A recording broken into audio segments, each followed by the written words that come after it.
I want people who've never heard the story of Jesus to have the opportunity to hear that story, even though they feel inside that as a Jewish person, they never want to hear about Jesus. So my name is Yoel Ben David. I am an Israeli. I was raised in England and France before moving back here to Israel, where I was born. I work with an organization called Jews for Jesus. And some people find that name funny. It sort of sounds like vegetarians for meat. But we're actually Jewish people that have found Jesus and believe that Jesus is the Jewish Messiah. And so it's a very Jewish thing to believe in Jesus. And we want to tell other Jewish people about that. I've worked for Jews for Jesus for nearly 18 years.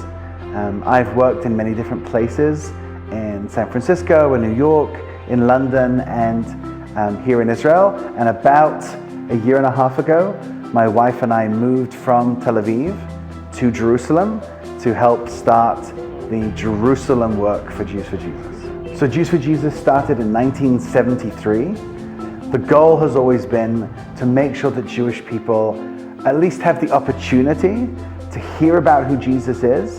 And as they hear about Jesus, we believe that God can then work in their lives and bring them to faith.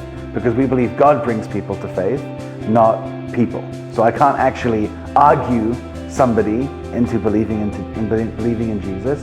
I believe that's something that happens as they encounter God. I am the leader of the Jews for Jesus office here. A big part of what I do is meeting with staff, sort of have guidance as to how to go about what it is that they're doing. And what they do is going out to meet Jewish people that they've developed a relationship with, talked about Jesus with, and to sit with them and talk more about him.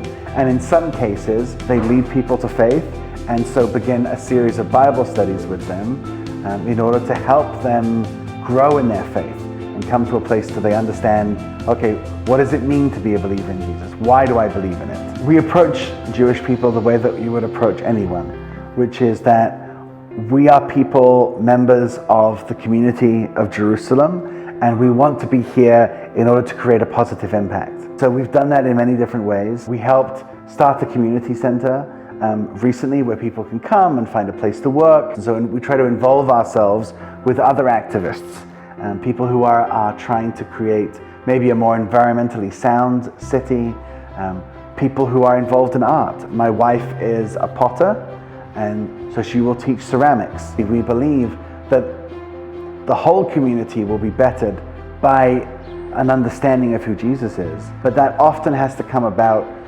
through people being able to see how Jesus has impacted my life first, and then to hear the story. If it's just a story without the evidence of that story having an impact, it's very difficult to hear. We actually want to be able to come and do something, help clean up the street. I'm doing that because of my faith, because I believe that Jesus not only saved me, but gave me a task to build the kingdom of God in this earth. And so that means cleaning, that means caring, that means listening to people who have no one to listen to them, and then explaining to them that I'm doing these things and I love people and I care for people because I have been loved, because I have been cared for, because somebody has touched me, and that's God. The future for us here at Jews for Jesus, we hope, will mean that we will be able to establish ourselves as a presence for good in this city, that we'll be able to demonstrate to the city what Christianity actually means and how Christianity lives in front of the whole community, in front of the whole city. Now, that will probably involve persecution. So already in the year and a half that we've been here, we were kicked out of the community center that we helped set up because people didn't want believers in Jesus there. And so they came and they threatened the other people, anti-missionaries, threatened the other people involved in our community center work. And they said that, basically we had to leave or it was going to cause problem for the whole community center. And so we had to leave. I've done certain outreaches and certain events as a missionary with Jews for Jesus, and I've done it just on my own, and then I've done it having asked people to pray for me, and I've seen the difference. And so I just want to encourage people that prayer is something that actually makes a difference. It's something that actually makes a difference, that God actually listens and God actually responds to our prayers.